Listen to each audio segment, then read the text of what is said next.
Hello, welcome to this session on frontline humanitarian negotiation. We're here to examine the terminology of frontline humanitarian negotiation, as well as look into its key elements. While frontline humanitarian negotiation may appear as a new domain, negotiating access to population in need has always been an intrinsic part of humanitarian field practices.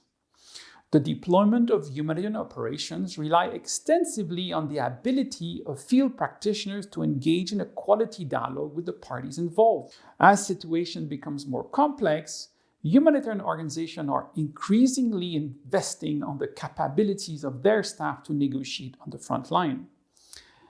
And yet, many organizations remain hesitant in acknowledging the need to negotiate access. Shouldn't humanitarian access be granted outright? Why should humanitarian negotiate at all? And so, are humanitarian contributing to the further politicization or instrumentalization of aid? These are valid questions from an ethical perspective. In practice, however, everyone agrees that operational access generally depends on the consent of the parties in control of the territory. This consent is explicitly required to cross, for example, military checkpoints or distribute medical assistance to hospitals or to coordinate relief programs in camps. The acceptance of the counterpart cannot be assumed. In fact, more hazardous the environment is, more specific the agreement with the counterpart should be on the terms of the humanitarian operation, the most extreme case being cross-line operation or the setting up of humanitarian corridors, which requires the parties to approve the detailed routing, timing, and specificities of convoys. Therefore, to ensure the security of humanitarian activities, the terms of the operation need to be clearly stipulated as part of an operational plan, leaving little space to interpretation.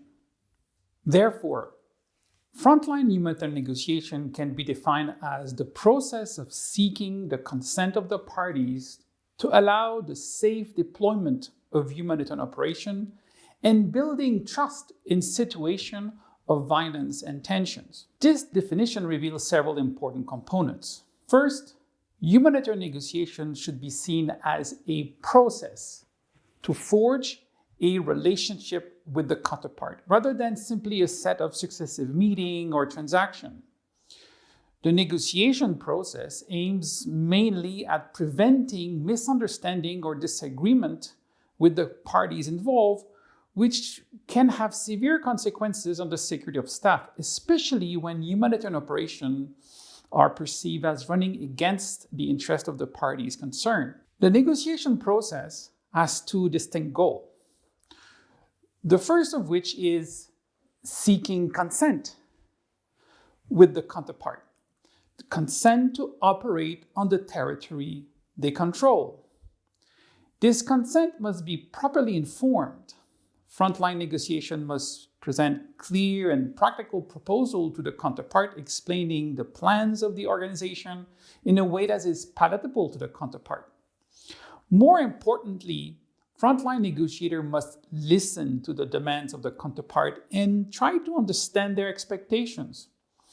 The measure of success of frontline humanitarian negotiators relies on their capacity to accommodate these demands while maintaining a careful balance between the interest of the counterpart and the humanitarian character of the overall operation, in line with the principles of neutrality, impartiality, and independence. The second and key goal of humanitarian negotiation is to build a trustful relationship with the counterpart to facilitate the safe deployment of humanitarian operation.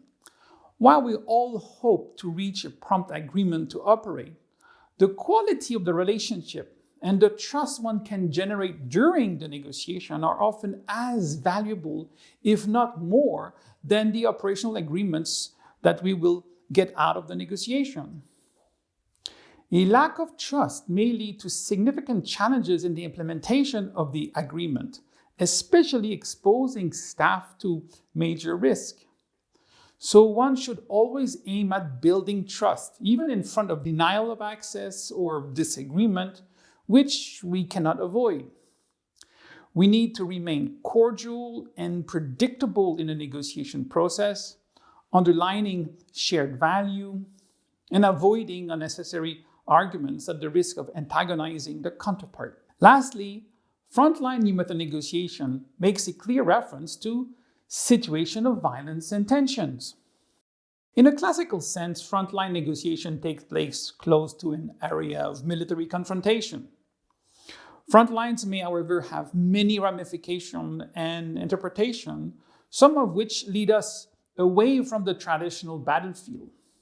Frontline new method negotiation may, in fact, take place in various situations marked by social, political, or ideological confrontation that aggravate the vulnerability of underprivileged populations such as irregular migrants, refugees, displaced population, already affected by poverty and the lack of access to basic services.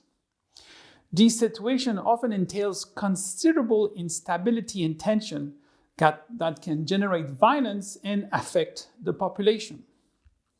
Therefore, it is critical to prepare to all forms of frontline situation, to use consistent tools and methods to improve our ability to engage with counterparts in these complex environments, and to exchange with peers on negotiation strategies and practices.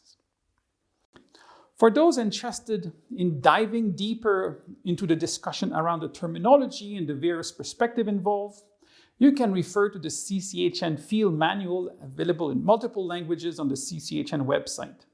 You'll find a link to the open source document in the course platform. Thank you.